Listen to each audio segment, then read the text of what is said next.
What's up, everyone? Welcome back to the Judgy Podcast. I am Tanya McKenzie, founder of Sand and Shores and chief controller of The Narrative. And today we are going to talk about something that every parent, every sports parent, every student athlete, every coach, every family that has ever whispered the word reclassing in a lobby or at a tournament needs to hear, because the NCAA just dropped a proposal that could make your entire eligibility strategy obsolete.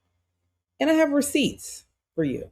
I want you to know what's going on and where the information came from. So let's get it started right here. Take a look at this.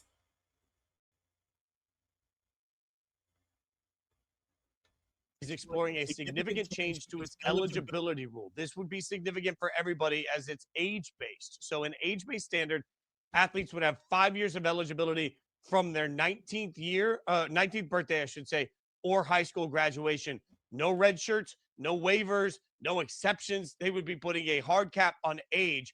This feels like, Caroline, while it's a very simple solution to read there, it answers a complex problem because just a few days ago, Coach Cal was talking about kids playing against adults and how that's just not safe, blah, blah, blah. The NCAA at least exploring a very hard in the line in the sand rule that could end some of that conversation.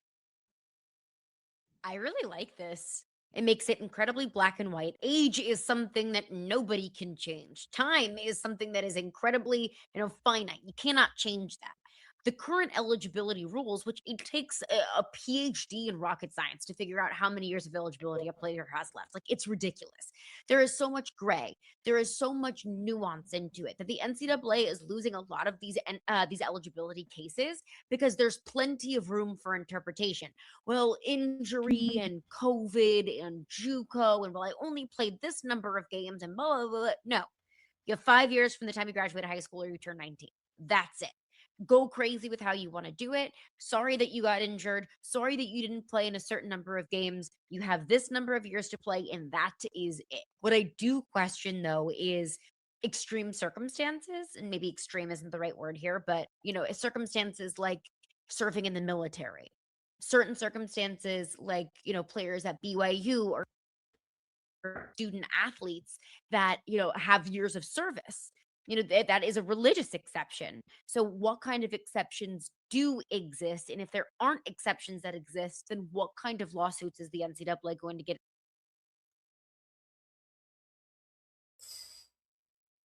All right. So, because the NCAA, there's so much to unpack here. And I want you to tune in because I want to hear your thoughts as we go along and have this conversation. Here's the scene: the NCAA is drowning, not metaphorically, literally drowning in lawsuits, inconsistent court rulings, and a system so broken that two quarterbacks in the same conference with nearly identical situations get completely different outcomes based on nothing more than which state their courtroom happens to be in. One plays, one doesn't. Same sport, same league, different judge. Okay. NCAA president Charlie Baker said it himself. He said it at the January convention, I believe, and I quote, "I don't like it when a judge ends up in front of what state they're in determines whether somebody gets to play another year or not. That's not fair." Well, sir, you built the system, but okay, we hear you. So, what does an organization do when its own rules are costing up to $16 million a year in legal fees? When it's processed, the NCAA, I think, has processed about 1,450 waiver requests in a single year, approved two-thirds of them, and still had over 70 denials turn into lawsuits.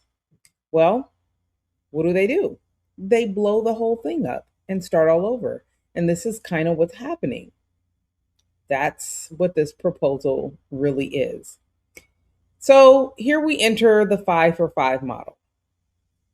5 full years of eligibility starting from your 19th birthday. or high school graduation, whichever comes first. No red shirts, no waivers, no medical exceptions outside of military, maternity leave, or religious missions. The D1 cabinet is reviewing this as early, listen, as mid April. So that's like next week. Trump's executive order is demanding sweeping changes by August 1st of this year. Sources say that this could be implemented as early as fall 2026. Let me say that again. Fall 2026. Yes, that's this year, as in this coming school year. Now, before we go crazy, I need everybody who has ever sat in a travel ball dugout or club volleyball gym or AAU tournament and heard someone say, we're thinking about holding him back a year, to lean all the way in, because this conversation is very important. Because this is where it gets real for you. If you've ever even thought about it, the reclassing problem, which I have continued to say, it's a problem. It's not. When things start becoming mainstream, when they used to be for the exception, you know something more is going on. This has become a business in itself. Reclassing has been a business model. And I think this is the NCAA's way of actually wrapping their arms around it, understanding that it impacts them. So let me explain what reclassing down has traditionally meant in this space. A family decides their athlete needs more time to develop, more size, more skill, more maturity, so they hold them back, or they formally reclassify to graduate a year later. The idea is that the athlete arrives at college older, more physically ready, maybe with more NIL leverage, more recruitment interest, and a longer runway. Hell, and more maturity. I'm hoping that's something they considered. Anyways, it has been a legitimate strategy. Families have spent serious money on it, okay? Lots of money. I've been told since I've been having this conversation that there are people that have done it for free. Okay, but I don't know those people, okay? I don't. I know the people that reclass and their kid goes to an academy, which ain't free. So there's that. Coaches, some coaches have recommended it. Coaches, trainers. We have a training facility out here in Southern California that is now opening an academy. I'm not going to say the name, but when you start to analyze it, again, it's a business decision. Recruiters have factored all of this in also. And here's what the NCAA's proposal does to that strategy. If your athlete reclasses down and turns 19 during that extra year in high school, the clock starts. It does not matter that they are not in college yet.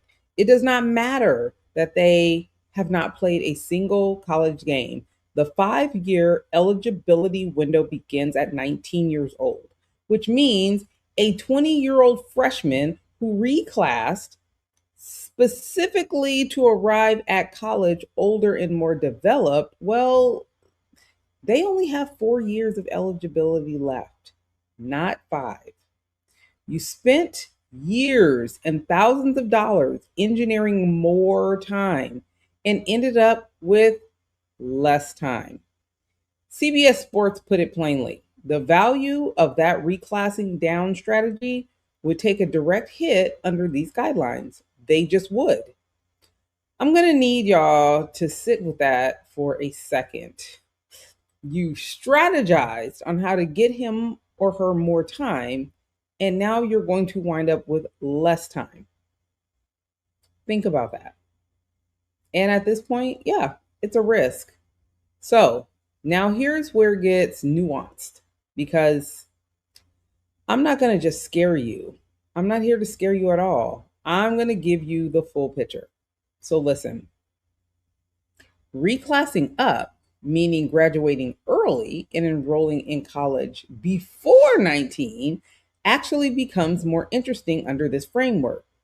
If your athlete enrolls before their 19th birthday, the clock starts at graduation. That could mean a full 5 years of eligibility starting at 17 or 18. For the athlete who is genuinely ready, that is more opportunity, not less. But here's the catch that nobody wants to talk about, okay? Pay attention. The safety net is gone. No medical red shirts, no waivers. You get hurt in year 2, that year is gone. An ACL injury in your sophomore season, you just miss out. The clock keeps moving while you're doing physical therapy, while you're sitting out. There's no mechanism to get that time back. So, for every family thinking about reclassing up and enrolling early, that needs to be a central part of the conversation because the margin for error just got significantly smaller. Now, let's talk about the money piece. The money. Let's talk about why this proposal exists beyond the lawsuit problems. Because the legal benefits are really just a symptom, right?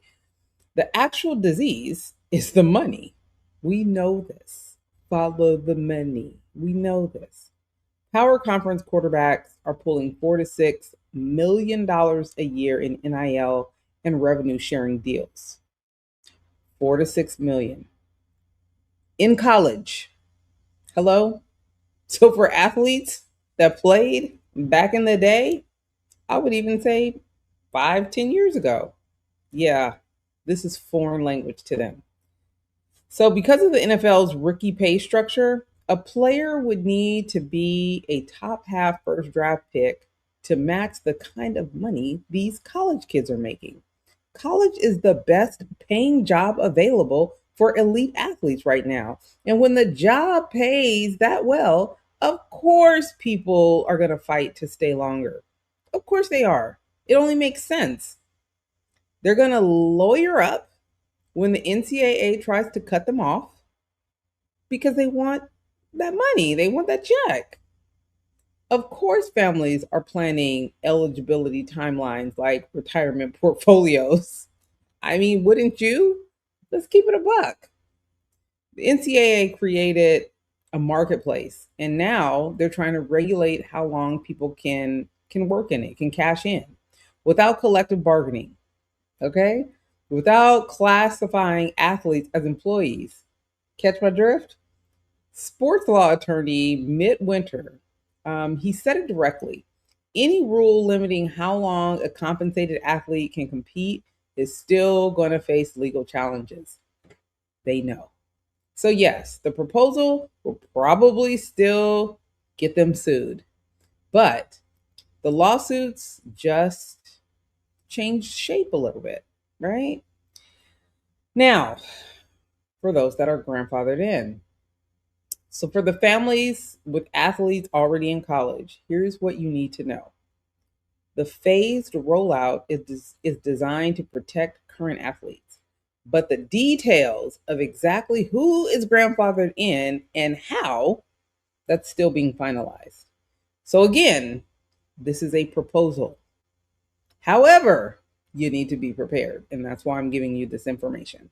The specific question of whether athletes who have completed their 4th season of eligibility will get a 5th under this new framework, well, that's still unanswered. They don't know yet. They're still working it out.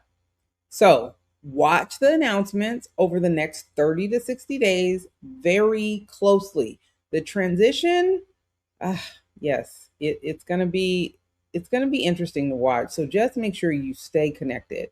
I'm gonna try to do my best to update you on the information, but this is truly something you need to pay attention to, especially if you're in that category of thinking about or have reclassified and or you're in your 4th year.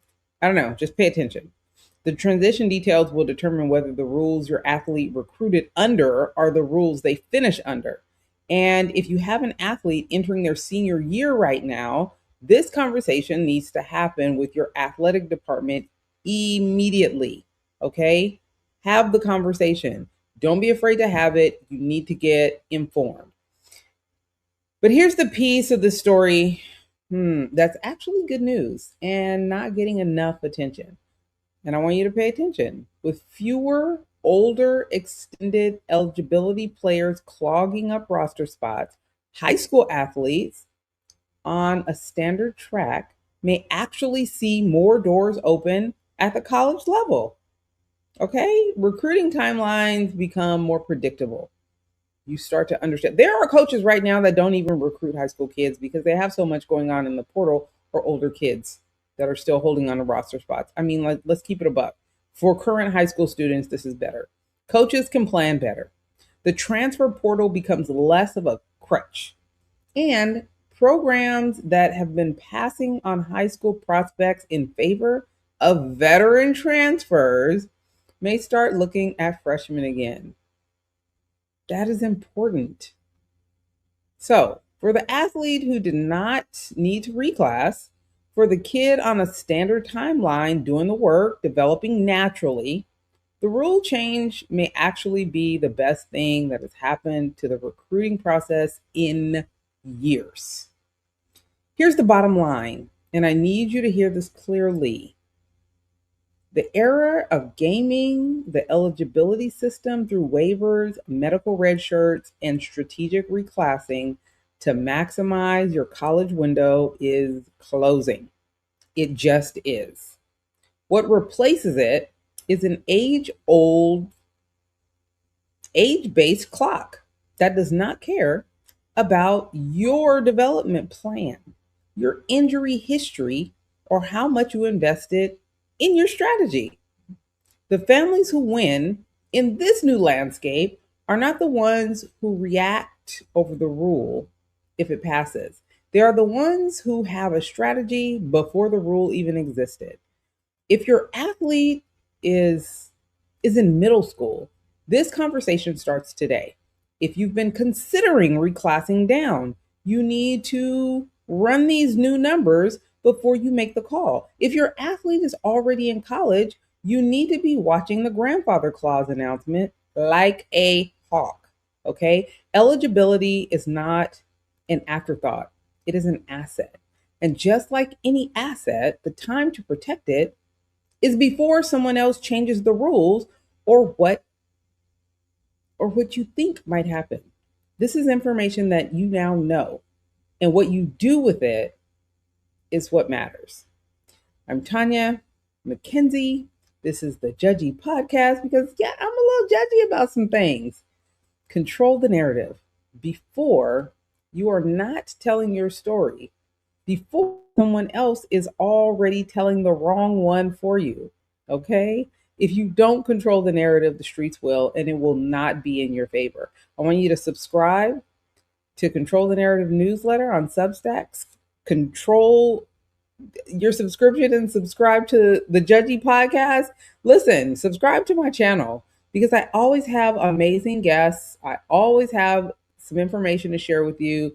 And I might even have a few Judgy episodes coming up about some things that's going on. But in regards to student athletes, I'm always going to have your back. So I want to keep you informed, make sure you know what's going on.